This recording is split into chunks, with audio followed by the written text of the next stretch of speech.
मया कृष्णेन निहताः सार्जुनेन रणेषु ये प्रवर्तयिष्यन्त्यसुराः स्ते त्वधर्मं यदाक्षितो धर्मदेवा तदा भक्ता अहं नारायणो मुनि जानीषे कौशले देशे भूमो हि समगो द्विज मुनिशापां नृतां प्राप्तां नृसिंस्तात तथोधवम् ततो वित्तासुरेभ्योऽहं सद्धर्मं स्थापयन्नज सद्धर्मं स्थापयन्नज। ओम अवतारिणे श्री स्वामीनारायणाय नमो नमः। श्री हरिकृष्णाय श्री घनश्यामाय श्री सहजानंद स्वामीने नमो नमः।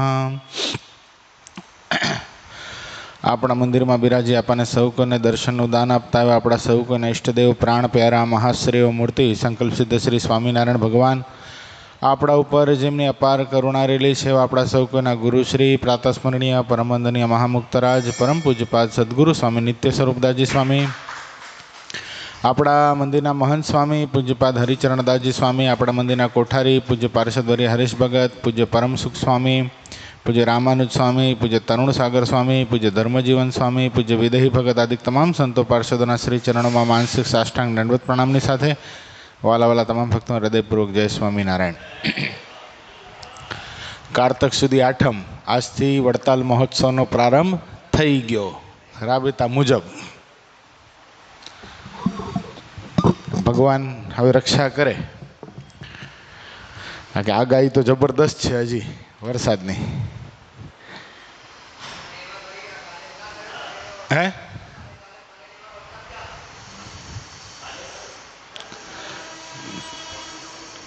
એટલે ભગવાનને કરવાનું છે ને ભાઈ, તો આગાહી તો છે, બહુ જબરદસ્ત આગાહી છે એને કે અહીંયા પાડો।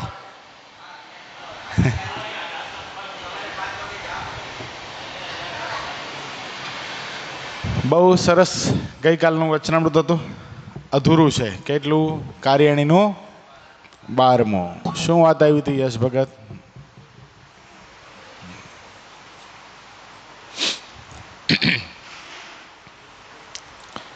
સ્થૂળ સૂક્ષ્મ ને કારણ આ ત્રણ છે એ જીવની માયા છે। વિરાટ સૂત્રાત્મા અને અવ્યાકૃત આ ઈશ્વરની માયા છે। એમાંય પણ કારણ શરીર જે છે એ વજ્રસાર જેવું છે, કોઈ રીતે ટળે એમ નથી, કોઈ રીતે। આપણે સભા વાંચીને આગળ વાત કરીએ એટલે વચનામૃત ચાલુ રહે। સંવત 1877ના કારતક સુધી પૂનમને દિવસ સ્વામી શ્રી સહજાનંદજી મહારાજ ગામ શ્રી કારિયાણી મધ્યે વસ્તા ખાચરના દરબારમાં ઓગમણે બાર ઓરડાની ઓસરીએ ઢોલિયા ઉપર બિરાજમાન હતા। ધોળો ખેસ પહેર્યો હતો, ધોળી છીટની ડગલી પહેરી હતી, ધોળો ફેટો બોકાની સહિત બાંધ્યો હતો અને પોતાના મુખારવિંદની આગળ પરમહંસ તથા દેશ દેશના હરિભક્તની સભા ભરાઈને બેઠી હતી। આવી રીતે મહારાજ બિરાજમાન હતા। એટલે આપણે એ વાત જોતા હતા કે કારણ શરીરની વાસના છે વજ્રસાર જેવી છે। વજ્રસાર એટલે વજ્ર એટલે શું? પહેલા તો લોખંડ। લોખંડને ગરમ કરો તો એમાંથી કાંઈ નીકળે નહીં, એનો કાંઈ સાર ન હોય, એટલું બધું કઠણ થતું છે। એમ એને ટાળવી બહુ કઠણ છે।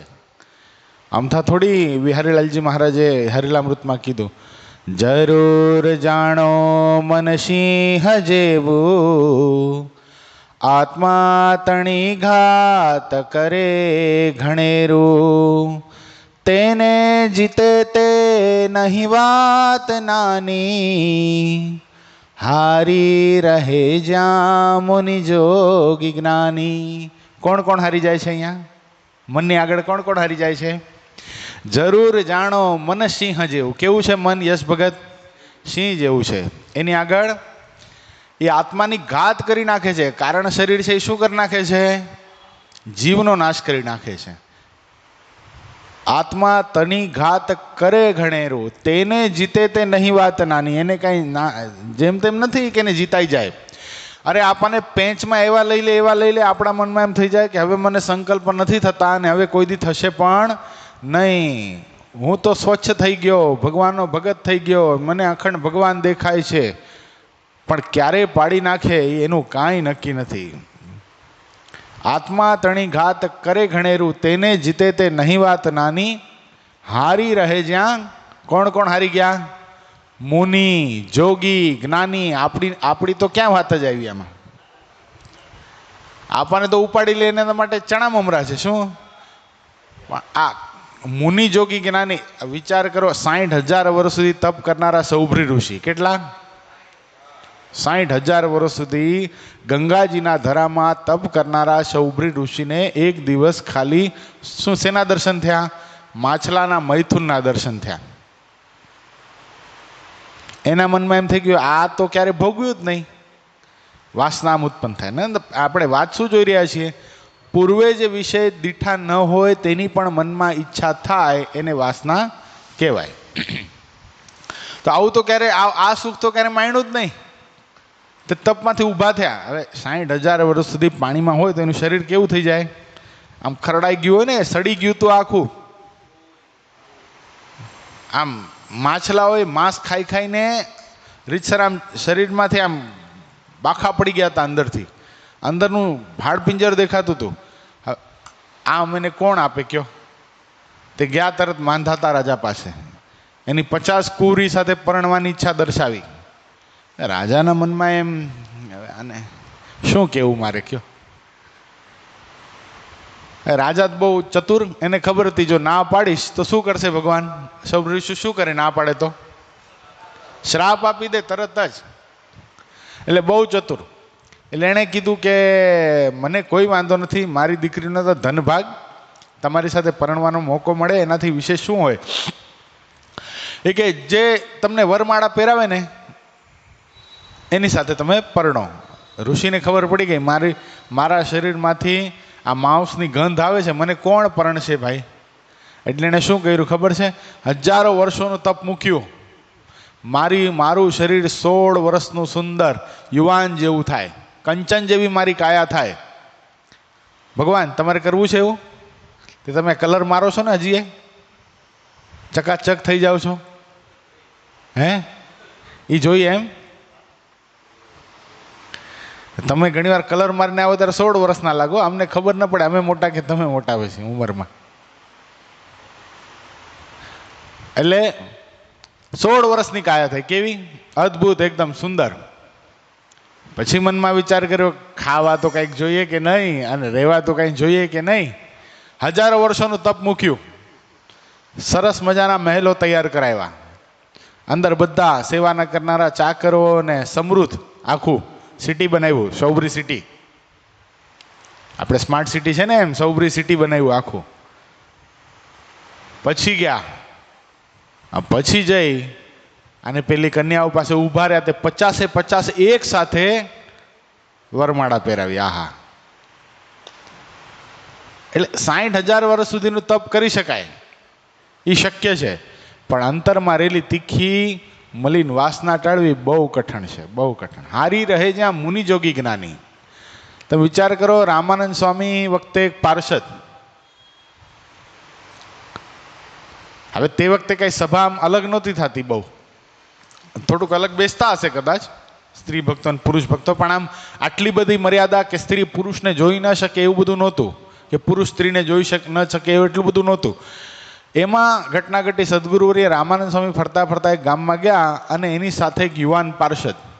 હવે એને સ્ત્રી ભક્તોની સભામાંથી એક સ્ત્રી ઉપર દ્રષ્ટિ પડીને સ્ત્રીનું સ્વરૂપ થોડુંક રૂપાળું હતું, એટલે એને જોયા રાખે. સતત એને જોયા રાખે, કથામાં ચાલુ કથામાં પણ એની સામે દ્રષ્ટિ. આ ખબર સદગુરુ રામાનંદ સ્વામીને પડી ગઈ. એટલે રામાનંદ સ્વામી પેલા બેનને કીધું, હવે એ સમર્પિત એકદમ, એટલે પેલા બેનને પોતાની પાસે બોલાવીને કીધું કે આજથી તારે 8 થી 10 દિવસ સુધી સભામાં આવવાનું નથી, મારી આજ્ઞા છે, સભામાં તો નહીં આવતી, અને તારે ઉપવાસ કરવાના છે 10 દિવસ. અને ઉપવાસ કરવાના છે ને જુલાબ લેવાનું છે. શું કરવાનું છે? જુલાબ લેવાનું છે. પછી તને જે ઝાડા પેશાબ થાય ને, સતત થશે, એ બધું માટલામાં ભરી લેવાનું છે, ફેંકવાનું નથી. એ કાંઈ વાંધો નહીં. 10 દિવસે પેલી જે સ્ત્રી હતી એ આ બધું લઈ અને સભામાં આવીને બેસી ગઈ. હવે 10 દિવસ સુધી આ યુવાનને, આ જે પાર્ષદ હતા, એને એટલી બેચેની થાય, પેલા કેમ નહીં આવતા હોય, એને શું થઈ ગયું હશે, એના ઘરમાં કઈ તકલીફ તો નહીં હોય ને. હવે ભજન કોનું થતું હતું? કોનું થતું હતું? ભગવાનનું નહીં. હવે ભગવાનનું થતું હતું તો ક્યાં પ્રશ્ન છે? પેલા બેનનું ભજન થતું હતું ઓલા પાર્ષદને. કેમ દેખાતું નથી? કેમ જોઈ ક્યાં ગયા એમ? તે 10 દિવસે આવ્યા, પણ એને ખબર નહીં કે સભામાં આવીને બેઠા છે. ત્યાં ઊંચા થઈને જોવે આમ કે આજે આવ્યા કે નહીં, આજે આવ્યા કે નહીં એમ. તે રામાનંદ સ્વામી કે શું ગોતો છો ભગત? એ કે ના કાંઈ નહીં ગુરુદેવ એમ. એ કે તમે જેને ગોતો છો ને એ મને ખબર છે. પેલા બેનને બોલાવ્યા. એ કે આને ગોતો છો ને? એટલે બિચારા હવે આમ શું આમ ભોઠા પડી ગયા. એ કે ના એ આ નહોતા એમ બોલાઈ ગયું એનાથી. એટલે પકડાઈ ગયા. પછી તો રામાનંદ સ્વામી કે નિષ્કપટ થઈ જા, શું થયું? એ કે એક સ્ત્રી હતી 10 દિવસ પહેલાં, 10 દિવસથી આવતી નથી, બહુ સ્વરૂપવાન હતી, અને મને ખરેખર બહુ ગમવા લાગી હતી, પણ 10 દિવસથી આવતી નથી. હવે એની યાદમાં મને બહુ બેચેની થાય છે, હું શું કરું? એ કે તું જેના માટે બેચેન હતો ને, યાદ છે? રામાનંદ સ્વામીને કે આ નહોતી, એનું સ્વરૂપ તો દૂધ જેવું હતું. શું? આનું શરીર તો પોતાના હાડકા સાથે ચોંટી ગયું છે, આંખ નીચે કાળા કાળા સર્કલ થઈ ગયા છે ને, આવું બધું થોડી હતું એનું. એ તો કેટલી સ્વરૂપવાન હતી. એ કે હે? રામાનંદ સ્વામી કે તું જેનામાં મોહ પામતો હતો ને, શું છે તને ખબર છે? પેલી સ્ત્રીને કીધું તું લઈ આવજે, ગિફ્ટ લાવી છે ને આના માટે, લઈ આવ, આને દઈ દે. અને માટલા મૂક્યા, 10 માટલા ખોયલું તો ગંધ આવે, એમ દુર્ગંધ જ આવે ને, એમાં કે સુગંધ થોડી હોય. એ કે તને જેમાં વાસના જાગ્રત થઈ હતી બેટા, એ આ છે. 10 દિવસ પહેલા સ્ત્રી આની આ જ હતી, એમાં કાંઈ ફેરફાર નથી. ખાલી મેં ઉપવાસ કરવાનું કીધું અને રેસ લેવાનું કીધું, જુલાબ લેવાનું કીધું, અને પછી જે શરીરમાંથી નીકળી ગયું, અને તને જેમાં આસક્તિ હતી ને, આ છે, આ મળના માટલા ભરેલા છે ને, એમાં તને વાસના જાગ્રત થઈ હતી. પછી પેલો દંડવત કરીને રામાનંદ સ્વામીને કે મારી ભૂલ થઈ ગઈ, મને માફ કરો. એટલે કહેવાનો આશય કે બહુ ભયંકર છે આ. એટલા માટે બિહારીલાલજી મહારાજે કીધું ને, ગૃહસ્થને ત્યાગી સમસ્ત ભક્ત, થશો નહીં માઇકમાં પ્રસક્ત. જો રાજ છે બંધનકારી જેવું, છે તુંબડું બંધનકારી તેવું. ગૃહસ્થને ત્યાગી સમસ્ત ભક્ત. કોઈ પણ માયાના પદાર્થમાં તમે આસક્ત થતા નહીં. જો રાજ્ય સમૃદ્ધિ બંધનકારી છે એટલું જ નહીં, કદાચ અનુસંધાન ન રાખવામાં આવે ને તો ત્યાગીને પણ તુંબડું બંધનકારી થઈ જાય. એટલે ખાસ ધ્યાન રાખજો. ઓલા જેના ઉપરથી ચણાકાનું નામ પડ્યું, ચ્યવન ઋષિ, કેટલા મહાન ઋષિ. રાફડાની અંદર તપ કરતા હતા, હજારો વર્ષો સુધી તપ કર્યું, માથા ઉપર રાફડા જામી ગયા. રાફડા બોલો, આખા શરીર ઉપર. ખબર ન પડે માણસ છે આ. કંકાલ થઈ ગયેલું શરીરનું. શું કંકાલ? એટલે હાડપિંજર, સ્કેલેટન. ખબર જ ન પડે. એમાં ઘટના ઘટી, શીલનિધિ રાજાનો આખો સંઘ બરાબર એ ચણાકામાંથી તીર્થયાત્રા કરવાનું પસાર થતો હશે તો બરાબર ત્યાં રોકાણા, અને આ ચ્યવન ઋષિ ત્યાં તપ કરતા હતા. એ તો કોઈને ખબર નહીં. એટલે આખો સંઘ ત્યાં બેઠો અને સ્નાન આદિ કર્યું ને ટીમણ કરવા બેઠો. એમાં નાના નાના છોકરાઓ તો રમે ને આજુબાજુ, તે રમતા હતા. એમાં આ શીલનિધિ રાજાની દીકરી, એ બિચારી પોતાની સખીઓ સાથે રમતી રમતી ત્યાં ગઈ. રમતી રમતી ત્યાં ગઈ, એને આ કંઈક અલગ દેખાણું, અજબ. આ રાફડો હતો, એમાં બે આમ કાણા હતા અને કાણામાં કાંઈક ટમટમતું હતું આમ. તેને આમ આંગળી નાખીને તેને કંઈક ભીનાશ જેવું લાગ્યું. તે પછી એણે શું કર્યું ખબર છે? સળી લીધી દર્ભની સળી લઈ અને ભોક આવી અંદર કાણાની અંદર. આની બે આંખો ફાટી ગઈ. કોણ હતું એ તપ કરનારું? કોણ હતું? ચ્યવન ઋષિ સાક્ષાત પોતે હતા. દીકરી બી ગઈ એટલે ભાગી ગઈ અને પોતાના પિતા પાસે જતી રહી, કાંઈ બોલી નહીં. થોડોક સમય થયો એટલે ચ્યવન ઋષિ જાગ્રત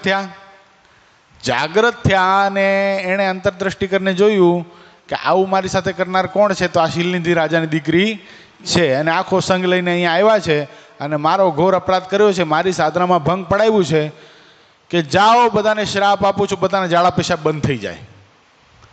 શું થઈ ગયું? આખા એ સંઘના એકી સાથે ઝાડા પેશાબ બંધ થઈ ગયા. હવે વિચાર કરો, યશ ભગત પ્રેશર આવ્યું હોય અને લેટ્રિનમાં જાય ને આવે નહીં તો કેવી દશા થાય? આમ ફૂલ પ્રેશર આવ્યું છે, સમજો એવી ફિલિંગ થતી હોય, અતિશય પ્રેશર આવ્યું છે, બધાની એવી હાલત, આખા સંઘની. બિચારા આંટા મારે જાય, અહીંયા ત્યાં ગલુટિયા ખાય પણ કાંઈ થાય નહીં. પછી રાજાને એના રાજગુરુએ કીધું કે રખેને કાંઈક આપણાથી મિસ્ટેક થઈ છે, કાંઈક ભૂલ થઈ છે, કાંઈક અપરાધ થઈ ગયો છે, જેથી કરીને આ થયું છે. એટલે પછી રાજાએ જાહેર કર્યું કે કોઈનાથી કંઈ અપરાધ થયો, કોઈ કંઈક કરવા ગયા હતા, કંઈક કરી આવ્યા છો, કંઈ મિસ્ટેક થઈ છે, કોઈનો કંઈ અપરાધ થઈ ગયો છે? દીકરીએ આવીને કીધું કે બાપુ પિતાશ્રી મારાથી આવું થઈ ગયું, કે એવું કંઈક હતું આમ વિચિત્ર અને મને આમ કંઈક ટમટમતું હતું, તો એમાં મને આમ ઈચ્છા થઈ કે આ શું હશે? એટલે કૌતુકવશ મેં એ દર્ભની સળી ભોકાવી. એટલે રાજાને તરત ખબર પડી ગઈ કે ભાઈ તપસ્વીનો અપરાધ થયો છે, એની સાધનામાં ભંગ થયો છે. ગોતતા રાફડા પાસે આવ્યા, તે આંખમાંથી લોહી નીકળતું હતું અને રાફડાને બાજુ કર્યો, ત્યાં કંકાલવશ આ ચ્યવન ઋષિ હતા. રાજાએ દંડવત પ્રણામ કરીને માફી માંગી કે તમારો અપરાધ મારી દીકરીએ કર્યો છે, અમને માફ કરો, અમને ક્ષમા કરો, જે દંડ આપવા માટે તમે આપશો એ અમને સ્વીકૃત્ય છે, આપો, વાંધો નહીં. તો ચ્યવન ઋષિ તો કે મને બીજું કાંઈ નથી જોઈતું, આ તારી દીકરી સાથે મારા લગ્ન કરાવો. વિચાર કરો, કંકાલ થઈ ગયું તો શરીર તપ કરીને શું થઈ ગયું હતું યશ ભગત? તો પણ શેનો ત્યાગ ન કરી શક્યા? વાસનાનો, સ્ત્રી આસક્તિનો ત્યાગ કરી શક્યા નહીં. અલા સદગુરુ વર્ય રામાનંદ સ્વામી મયારામ ભટ્ટ નાની ઉંમરમાં વિધુર થયેલા. નાની ઉંમરમાં વિધુર થયા એટલે એના બધા સંબંધીજનો એને કહે કે તમે બીજા લગ્ન કરો. આ બીજા લગ્ન કરો એમ બધાએ કીધું એટલે એ કે હું એમ લગ્ન ન કરું, મારા ગુરુ મને આજ્ઞા કરે કે અમારા વાંધો નહીં, તું સંસાર માંડ તો હું લગ્ન કરીશ. એમાં બરાબર ઘટના ઘટી. સદગુરુ રામાનંદ સ્વામી માણાવદર પધારેલા અને માણાવદરમાં સભા ચાલુ હતી અને સભામાં સ્વામી વાતો કરતા હતા. મયારામ ભટ્ટે નક્કી કરેલું કે સભા પૂરી થાય એટલે સ્વામી પાસે એકાંતમાં જઈ અને મારે મારા મનની વાત કરવી. હવે સ્વામી તો અંતર્યામી, સદગુરુવર્ય રામાનંદ સ્વામી અંતર્યામી પણ મયારામ ભટ્ટના મનની વાત જાણીને વાત કરી કે અમારો તો એવો સિદ્ધાંત છે, કોઈ 4 ફેરા ફરતું હોય ને, 4 ફેરા લગ્નમાં ફરાય, 3 ફેરા ફરી ગયો હોય ને ચોથો ફેરો બાકી હોય ને ચોથો ફેરો ફરતો હોય ને, અને મને જો પૂછે ને કે હું લગ્ન કરું તો ને ના પાડ દઉં કે આમાં ન પડાય, આ પડોજણમાં પડાય જ નહીં, ભગવાન ભજી લેવાય. હવે મયારામ ભટ્ટ કે તો મારે તો એકવાર થઈ ગયા છે, બીજી વાર પૂછવા જાઉં તો લાગુ કેવો? ત્યાં મનમાં સંકલ્પ દાબી અને શું કર્યું? આખી જિંદગી ભગવાનનું ભજન કર્યું. એટલે કહેવાનું તાત્પર્ય કે આ જે વાસના છે ક્યારે ટળે? કારણ શરીર રૂપ. અહીંયા બતાવ્યું આગળ ભગવાનના સંતના માધ્યમથી પરમેશ્વરનું સ્વરૂપ જે આપણને ઓળખવામાં આવ્યું. અહીંયા પણ મારા સંત લાવ્યા હો. જોજો, એના કાંઈ એમ કહી શકાય કે ભગવાનનું ધ્યાન અને વચન જનરલી જો પ્રમાણ આપવામાં આવે છે ને ત્યારે આ જ આવે છે. કારણ શરીરનું વાસના કેમ ટળે? તો ભગવાનનું ધ્યાન અને વચન એમાં રહે તો કારણ શરીરરૂપ વાસના ટળી જાય. પણ આજે ઊંડાણવશ જ્યારે આ વચનામૃત આપણે ધ્યાનથી વાંચ્યું એમાં બરાબર શબ્દ આવે છે. જો ફરી વાર વાંચો એ શબ્દને. જો તે જીવની કારણ શરીરરૂપ જે માયા તે તો વજ્રસાર જેવી છે, તે કોઈ રીતે જીવથી જુદી પડતી નથી. માટે જ્યારે એ જીવને, હવે સમજો, હવે ધ્યાન આપજો, માટે જ્યારે એ જીવને સંતનો સમાગમ મળે, સીધી વાત નથી કરી દીધી ભગવાનની, એ જીવને સંતનો સમાગમ મળે ને તે સંતના વચને કરીને, કોના વચને કરીને? ભગવાનના સંતના વચને કરીને પરમેશ્વરનું સ્વરૂપ ઓળખ્યામાં આવે ને તે પરમેશ્વરના સ્વરૂપનું ધ્યાન કરે, સીધું ધ્યાન નહીં. નકા શું થાય છે? અત્યાર સુધી આ વચનામૃતનું પ્રમાણ જ્યારે જ્યારે આપવામાં આવ્યું, ગમે એણે આપ્યું છે, હાલો ને, આપણા સંતો હશે કે ગુરુશ્રી પોતે હશે, આ જ વાત. પણ આ વાત ઉપર કદાચ કાં પોતે સાધુ છે કે પોતાનું પ્રતિપાદન કેમ કરી શકે એટલે નહીં આપતા હોય. બાકી અહીંયા સ્પષ્ટ ઉલ્લેખ શું આવ્યો કે સંતના સમાગમે કરીને પરમેશ્વરનું સ્વરૂપ ઓળખાય છે. ને એ પરમેશ્વરના સ્વરૂપ આપણને કયું સ્વરૂપ ઓળખાણું? સંતના સમાગમે કરીને કયું સ્વરૂપ ઓળખાણું? આ ભગવાન સર્વોપરી ભગવાન છે, એ સ્વરૂપ આપણને ઓળખાણું. હવે આ ભગવાનનું ધ્યાન અને આ ભગવાનનું વચન એટલે આજ્ઞા શિક્ષાપત્રીની, આ જો સંપૂર્ણ પાલન થાય અને ભગવાનનું હૈયામાં ધ્યાન થાય તો શું થઈ જાય? આ કારણ શરીર રૂપી વાસના છે એ ટળી જાય. આપણને આપ્યું ને 6 કોન્સેપ્ટ આપ્યા છે, મૂળ 7 છે, ટોટલ 6 છે. એ 7 કોન્સેપ્ટને આપણે ફોલો કરીએ અને મુક્ત ભાવે ભજન કરીએ તો આપણી પણ માયા, જે અંતઃકરણની જે માયા છે, જે કારણ શરીરની વાસના છે, એ ટળી જાય. આ બહુ કઠણ છે. ઘણીવાર આપણને ખબર ન હોય, કલ્પના પણ ન હોય, એકદમ નિર્દોષ હોઈએ અને છતાંય પણ વાસના પીડતી હોય. એ આપણને કલ્પના પણ હોય નહીં કે આપણાથી શું થઈ ગયું છે અથવા તો આપણા પૂર્વજોથી શું ભૂલ થઈ ગઈ છે. આ બધું છે ને આપણને ઘણીવાર એવું થાય, નાના મુમુક્ષુ હોય ને એને ઘણીવાર એમ થાય કે હું તો આટલું પવિત્ર જીવન જીવું છું ને મેં કોઈ દી કંઈ ખરાબ કામ કર્યું જ નથી, તોય મને અંતઃકરણની અંદર આવી તીખી સ્ત્રી ભોગવવાની વાસના શું કામ થાય છે? આવા ઘણીવાર મુમુક્ષુના પ્રશ્ન હોય. સાધુ થવા માટે આવેલા યુવાનો ઘણીવાર આ પ્રશ્નના માધ્યમથી અટકી જતા હોય છે કે ભાઈ મને આવા સંકલ્પ વિકલ્પ થાય છે, હું કઈ રીતે સાધુ થઈ શકું? સત્ય ઘટના તમને કહું, એક સત્ય બનેલી ઘટના. જુનાગઢની અંદર એક વૈષ્ણવ પરિવાર, બહુ સારામાં સારો, અતિ પવિત્ર વૈષ્ણવ પરિવાર. હવે એમાં એક યુવાન, બરાબર એની ઉંમર 18-20 વર્ષની હતી. હવે એ રાતના સૂવે ત્યારે એને અયોગ્ય સંકલ્પ થાય. આખો પરિવાર એટલો બધો પવિત્ર, ઘરમાં પૃષ્ઠાવેલા ઠાકોરજીઓ, ભગવાનને ધરાવ્યા વગર પાણી પણ ન પીવે એટલો પવિત્ર આ પરિવાર. અને ઘરમાં બધા સંસ્કારો થાય, આરતી, પૂજા, સ્તુતિ, પ્રાર્થના, ભગવાનની ભક્તિ, અખંડ ભક્તિમય વાતાવરણ. એમાં બાળક ઉછળેલો અને એમાંય પણ પોતે આમ એવો નહીં કે આ ઘરમાં બધું શું ચાલી રહ્યું છે, આમ એવું નહીં. એને પોતાને પણ ભક્તિમાં અતિશય રસ અને ભજન ભક્તિ કરીને ભગવાનની સાથે ખૂબ આત્મબુદ્ધિ એને. પણ એમાં રાત પડે, સૂઈ જાય અને સ્વપ્નમાં એને ખરાબ સપનું આવે. એક દિવસ એનાથી રહેવાનું નહીં, રડતે નેત્રે એ યુવાન પોતાની મા પાસે ગયો અને મા પાસે જઈને કીધું, મા કાકે એને કઈ વૈષ્ણવ સંપ્રદાય સાધુ તો નહીં કે પૂછે કોને? એટલે પોતાની માને જઈને પૂછ્યું કે મા, મને આવા સંકલ્પો થાય છે, મને સ્વપ્નમાં આવા ઘાટ સંકલ્પ થઈ જાય છે, એનું કારણ શું? મેં તો કોઈ દિવસ આવો વિચાર પણ નથી કર્યો જાગ્રત અવસ્થામાં. મને કોઈ દિવસ કોઈ સ્ત્રી પ્રત્યે કુદ્રષ્ટિ થતી પણ નથી. જેટલી પણ નારી દુનિયાની અંદર છે એ બધાને હું મારી મા બેન દીકરી સમાન માનું છું, છતાંય પણ મારી સાથે આવું કાં થાય છે?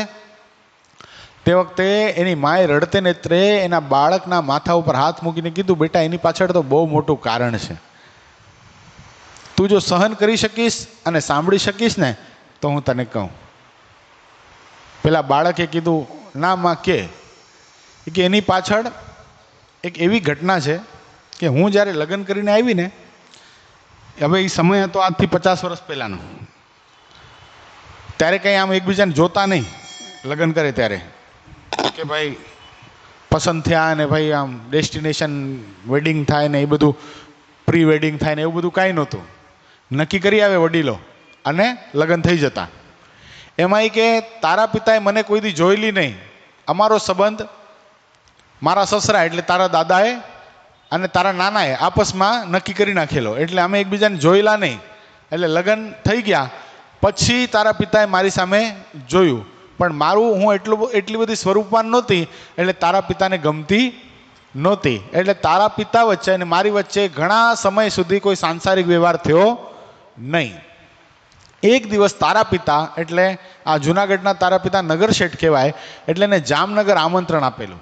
જામનગરના જામ સાહેબ બાપુ એ બહુ મોટી કચેરી ગોઠવેલી અને ત્યાં એને આમંત્રણ હતું અને એ મહેફિલની અંદર એક નર્તકી એ નાચવા માટે આવેલી. એ નર્તકી બહુ સ્વરૂપવાન, અતિશય એનું સ્વરૂપ સારું. એટલે તારા પિતાને એ નર્તકી ગમી ગઈ. એટલે તારા પિતાની નર્તકી ગમી ગઈ એટલે તારા પિતાને વિચાર થયો કે આ નર્તકીને મારે પ્રાપ્ત કરવી છે, આની સાથે મારે મારી વાસનાની ભૂખ મિટાવી છે. આવો વિચાર કરી અને તારા પિતા મહેફિલમાંથી તો પાછા આવતા રહ્યા, પણ આમ ઉદાસ રહીને સૂનમૂન રહે. હવે આપણા જે દિવાન છે, જે મંત્રી છે, એ બહુ હોશિયાર. એટલે એણે તારા પિતાનું મુખ જોઈ અને પૂછ્યું કે નામદાર, તમને કંઈ તકલીફ છે? આ તમે જ્યારથી જામનગરથી પાછા આવ્યા છો એકદમ ઉદાસ રહ્યો છો ને એકદમ સૂનમૂન રહ્યો છો, તમને તકલીફ શું છે, કંઈક તો કહો. તે વખતે તારા પિતાએ કીધું કે તમે મારા મહામંત્રી છો, તમે આનું સોલ્યુશન લાવી શકો એમ છો. આખી વાત કરી કે આપણે જામનગર ગયા હતા અને જામ સાહેબ બાપુના દરબારમાં જે નર્તકી નાચવા માટે આવી હતી એ મારા હૈયામાં ઠરી ગઈ છે અને મને ગમે એમ કરીને એને પ્રાપ્ત કરવી છે. અખંડ મને એની યાદ આવે છે, મને કોઈ રીતે ભૂલાતી નથી. જાગ્રત, સ્વપ્ન, સુષુપ્તિ શું પણ સ્વપ્નમાં પણ એ જ આવે છે. માટે મારે એનો સ્પર્શ કરવો છે, મને ગમે એમ કરીને એ સ્ત્રી લાવી દો.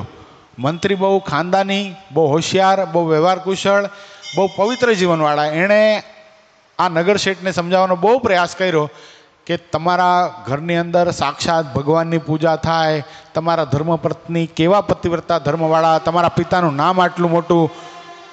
નામદાર, તમે વ્યભિચાર કરો તમને શોભશે નહીં. એ કે કોઈને ખબર નહીં પડે, તું મને લાવી આપ ગમે એમ કરીને, મારી આજ્ઞા છે, નકા તને નોકરીમાંથી બરખાસ્ત કરીશ. બોલો ત્યાં સુધી આ વાસના ક્યાં સુધી લઈ જાય જોજો તમે. હવે આ બહુ હોશિયાર મંત્રી, એને ખબર હતી કે અત્યારે એને વાસનાનું ભૂત જાગૃત થયું છે એટલે કોઈનું માનશે નહીં, પણ એણે યુક્તિ કરી. એ કે વાંધો નહીં, હું જાઉં છું જામનગર અને જામ સાહેબ બાપુને પૂછી અને વિનંતી કરી અને સ્ત્રીની સાથે વાત કરી અને તમારી સાથે એનું ગોઠવી દઉં છું. ગયા 1-2 દિવસ આવ્યા નહીં અને 2 દિવસ પછી પાછા આવ્યા એટલે આ તો અતિશય આતુર હતા નગર શેઠ. એટલે નગર શેઠે પોતાના મંત્રીને મુનિમને પૂછ્યું કે તમે શું કર્યું? એ કે બધી વ્યવસ્થા થઈ ગઈ, તમારી ઈચ્છા પૂરી થશે. એટલે આ તો રાજી થઈ ગયા. એ કે પણ એ નારી છે, જે નર્તકી છે, એની અમુક શરતો છે. એ કે એની બધી શરત માન્ય. એ કે બધી શરત માન્ય, પહેલાં સાંભળી તો લ્યો. એ કે શરત કે એ જ્યારે તમારા ઓરડામાં આવે ત્યારે તમારે અંધારું રાખવાનું, એનું મોઢું જોવાનું નહીં. અને જો તમે જરા પણ અજવાળું કરવાનો પ્રયત્ન કર્યો છે તો એ સમયે એ તમને છોડીને જતી રહેશે. આણે કીધું મને માન્ય છે. અને એ તમારે એ રૂમમાં પહેલેથી હશે, તમારી સામે નહીં આવે. તમારે અંધારા રૂમમાં જવાનું અને તમારે જે ક્રિયા કરવી હોય કરી નાખવાની. એ કે વાંધો નહીં, હાલો. હવે બરાબર એ નર્તકી જે સ્પ્રે વાપરે ને, જે પરફ્યુમ, જે અત્તર વાપરતી હતી ને, એ અત્તર પોતે લઈ આવ્યા હતા. અત્તર લઈ આવ્યા હતા અને ગયા પોતાની શેઠાણી પાસે. શેઠાણીને જઈને કીધું કે બેન, આ અત્તર લ્યો અને આજે તમારે રાત્રે ગામની બહાર એક ફલાણી જગ્યા છે ત્યાં ઓરડાની અંદર રહેવાનું છે અને અત્તર લગાડવાનું છે અને સોળે શણગાર સજી અને સરસ રીતે તૈયાર થઈ અને અંધારું કરીને રહેવાનું છે. ગામની બહાર ઓલીના મનમાં થયું કે ગામની બહાર કાં, મારું ઘર છે ને મારા પતિ જો મને મળવા માટે આવતા હોય તો ગામની બહાર. એ કે તમે સમજો ને કંઈક વાત મારી, તમે મને ભાઈ માનો છો ને, હું તમારું હિત જ કરીશ અને તમારા પતિની સાથે જ તમારો સબ. કારણ કે એના પતિ એને કોઈ દિવસ સ્પર્શ જ નહોતો કર્યો. એટલે આ આશ્ચર્ય પામી ગયા કે આ બધું શું. એ કે આ તમારા ઘરના હિત માટે હું કરું છું, માટે મારા ઉપર વિશ્વાસ કરો. એટલે પેલા બેન તો બહુ વિશ્વાસુ હતા અને મુનિમજી બહુ ખાનદાની પુરુષ હતા એટલે એના પર વિશ્વાસ મૂક્યો. એટલે પોતે ઓલું અત્તર લઈ સોળે શણગાર સજી અને બરાબર બેઠા અને બરાબર પેલા જે નગર શેઠ હતા એ ઓરડામાં ગયા અને જે ક્રિયા થવી હતી થઈ ગઈ. સવાર જ્યાં પડી, બેને ઊંઘ આવી ગઈ હતી, સવાર પડી અને જોયું તો આ તો પોતાની પત્નીની સાથે જ એનો અંગસંગ થઈ ગયેલો. અને આને પારાવાર પશ્ચાતાપ થયો કે આ હા, આ શું, આ મારી સાથે આવું છેતરામણું. પણ મનમાં વિચાર તો પછી તો સત્વગુણ વર્તે, પછી તો તું સારું થયું, આ મુનિ મેં મને ઓલું પાપ કરવા જતાં રોકી નાખ્યો, ને કે આજે હું ક્યાંય મોઢું દેખાડવા લાયક રહે નહીં. હવે સમજવા જેવી વાત છે, સમજવા જેવી વાત હવે છે. હવે એ માં છે પોતાના બાળકને એમ કહે છે, હવે જે બાળકનો જે ગર્ભ રહ્યો હતો ને એ આ અંગ સંગથી રહી ગયેલો. એટલે માં છે એ પોતાના બાળકને એમ કહે છે કે બેટા તને જે અયોગ્ય ગાઢ સંકલ્પ થાય છે ને એનું કારણ આ છે. એ કે એમાં શું અયોગ્ય ગાઢ સંકલ્પ થવાનું કારણ? મારા પિતા અને તમે એ તો કાયદેસર ભગવાનની સાક્ષીએ અને લગ્ન ગ્રહસ્થાશ્રમમાં બંધાણા, અને તમારે તો સાંસારિક વ્યવહાર કરવો તો એ તમારો તો અધિકાર છે અને ધર્મ છે. અને તમારા બેના સમાગમથી મારો જન્મ થયો, એમાં મને અયોગ્ય ગાઢ સંકલ્પ થાય મને કંઈ સમજાતું નથી. હવે સમજ્યા જેવી વાત આ છે એ કે તારા પિતાએ જો એક પતિવ્રતા નારી તરીકે મારો સ્પર્શ કર્યો હોત ને તો તારો જન્મ એક સત્પુરુષ રૂપે થાત. પણ તારા પિતાએ જ્યારે મારો સ્પર્શ કર્યો ને એના હૈયામાં હું નહોતી રમતી, પેલી નર્તકી રમતી હતી, જેથી કરીને તારો જન્મ એ નર્તકીના પુત્ર જેવો થયો છે. વિચાર કરો વાસના ક્યાં સુધી લઈ જાય. કોને ભોગવવું પડે? મા બાપના કરેલા કોને ભોગવવા પડે છે ભાઈ? સંતાનોને ભોગવવા પડે છે. આજે આપણા દીકરા કે આપણી દીકરી કદાચ કુમાર્ગે જતા હોય તો ખાલી એનો વાંક નથી, ખાલી એને ગાળો દીધે છૂટકો નથી. એના હૈયામાં કદાચ અયોગ્ય ગાઢ સંકલ્પ થતા હોય ને તેમાં કારણભૂત આપણે પોતે પણ ઘણીવાર હોતા હોઈએ છીએ. એટલે વાસના ટાળવી બહુ કઠણ છે. એક જ વાત, આ 7 કોન્સેપ્ટ પૂજ્યપાદ ગુરુએ આપેલા છે કે અખંડ ભગવાનનું ધ્યાન કરો. હું મુક્ત છું, મુક્ત છું, મુક્ત છું. દિવસમાં 200, 300, 400, 500 વાર બોલી નાખો. અને સતત ધૂન કરો. સ્વામિનારાયણ નામ ભજ મન, સ્વામિનારાયણ નામ, સ્વામિનારાયણ, સ્વામિનારાયણ, સ્વામિનારાયણ, સ્વામિનારાયણ, સ્વામિનારાયણ નામ ભજ મન, સ્વામિનારાયણ નામ. આમ ધૂન કરવાની છે. પછી 1 મિનિટનું ધ્યાન ક્યારે કરવાનું? 21 માળા ફેરવો, 1 માળા પછી 1 મિનિટ સુધી મુક્ત ભાવે હું ભગવાનને ભેટી રહ્યો છું એમ ભગવાનનું ધ્યાન કરવાનું છે. પછી શું કરવાનું? જે ભગવાનને હું ભેટી રહ્યો છું એની મોટપ વિચારવાની છે કે આટલા મોટા ભગવાન મને મળ્યા છે, અક્ષર પર્યંત એના જેવું થવા તો કોઈ સમર્થ નથી. આ ભગવાન ક્યારે આવ્યા નથી અને આ ભગવાનથી મોટું કોઈ નથી, પણ એના જેવું પણ કોઈ નથી. અનંત અવતારોમાં જે ઐશ્વર્ય છે એ મારા ઈષ્ટદેવનું આપેલું છે. આટલા મોટા ભગવાન મને ઈષ્ટ સ્થાને મળ્યા છે અને એને હું ભેટું છું. આ ભાવથી જો આ 6 કોન્સેપ્ટ ફોલો કરવામાં આવે તો આ કારણ શરીરની વાસના જે વજ્રસાર જેવી છે એ સંતના સમાગમે કરીને આપણને જે, એટલે પૂજ્યપાદ ગુરુશ્રીના સમાગમે કરીને આપણને જે ભગવાનનું સ્વરૂપ ઓળખાણું એનું જો ધ્યાન, અને આ શિક્ષાપત્રી આજે 2 શતાબ્દી વર્ષ આજથી પ્રારંભ થાય છે ને એ શિક્ષાપત્રીને આગને આપણે શિરોધાર્ય કરશું તો આ જે વજ્રસાર જેવી કારણ શરીરરૂપ વાસના છે એ ટળી જશે. બહુ સરસ વચનામૃત છે પણ આગળ જ નથી વધતું. આજે પૂરું કરી નાખું છો. તમે ઘડીક થોડીક વાર, એક પેરેગ્રાફ છે. પછી શ્રીજી મહારાજે મુનિ પ્રત્યે પ્રશ્ન પૂછ્યો છે. જાગ્રત અવસ્થામાં સત્વગુણ વર્તે છે અને સર્વ પદાર્થોનું જ્ઞાન વર્તે છે, તો પણ જાગ્રત અવસ્થામાં જે શ્રવણ કર્યું હોય તે સૂક્ષ્મ દેહમાં જ્યારે મનન કરે તે સાંભળ્યું હોય તે પાકું થાય. અને સૂક્ષ્મ દેહમાં તો રજોગુણ વર્તે છે, તે રજોગુણમાં તો અયથાર્થ જ્ઞાન રહ્યું છે. તો પણ જાગ્રતમાં જે સાંભળ્યું હોય તે સૂક્ષ્મ દેહમાં મનન કરે ત્યારે યથાર્થ જ્ઞાન થાય છે. એનું શું કારણ છે? સમજાણું? કઈ સમજાણું કે બારોબાર ગયું? અત્યારે તમે કઈ અવસ્થામાં છો યશ ભગત? જાગ્રત અવસ્થામાં, રાઈટ? તો જાગ્રત અવસ્થામાં તમે જે કાંઈ સાંભળો છો, અત્યારે દાખલા તરીકે કાર્યાણીનું 12મું વચનામૃત, એની અંદર આપણે 3-4 પ્રસંગો કીધા. 3-4 તમને યાદ ક્યારે રે એને ફરીવાર એકવાર યાદ કરો તો રે ને. ઘણી વાર નહીં હું પૂછું છું કે કાલે શું આવ્યું હતું? અરે કાલે શું આવ્યું હતું? શું કામ નથી યાદ રહેતું? એને બીજી વાર કોઈ યાદ જ ન કર્યું. તો એ જે તમે યાદ કરો છો એને શું કહેવાય? મનન. અને મનન ક્યાં થાય? સ્થૂળ શરીરમાં થાય? નહીં. સ્થૂળ શરીરમાં તો સાંભળવું. આ કાન છે એ સ્થૂળ શરીર છે અને કાનમાં રહેલા દેવતા છે ને એના માધ્યમથી, અને કાનમાં રહેલા ગોલોક છે ઇન્દ્રિયોના, એના માધ્યમથી તમે શ્રવણ કરી લીધું, પણ એનું મનન ક્યાં થાય છે? એ સૂક્ષ્મ શરીરમાં થાય છે. તો સૂક્ષ્મ શરીર શું છે? એ મન આદિક છે. તો મનમાં એનું મનન કરીએ ત્યારે તો એ જે સૂક્ષ્મ શરીર છે એ તો રજોગુણની પેદાશ છે ભાઈ. તો એમાં તો કેવું જ્ઞાન રહ્યું છે? અયથાર્થ જ્ઞાન રહ્યું છે.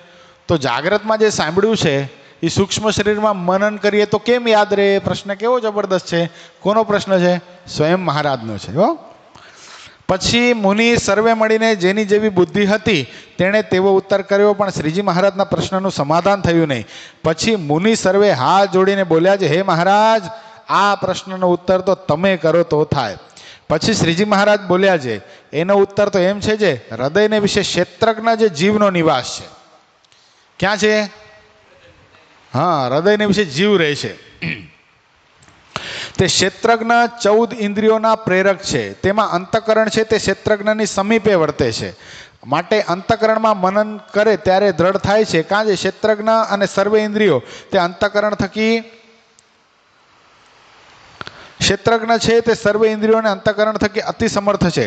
માટે ક્ષેત્રજ્ઞ જે પ્રમાણ કરે તે વાત અતિ દ્રઢ થાય. એવી રીતે એ પ્રશ્નનો ઉત્તર છે. ત્યારે સર્વે મુનિએ કહ્યું છે, હે મહારાજ, યથાર્થ ઉત્તર કર્યો. એવો ઉત્તર બીજા કોઈથી થાય નહીં.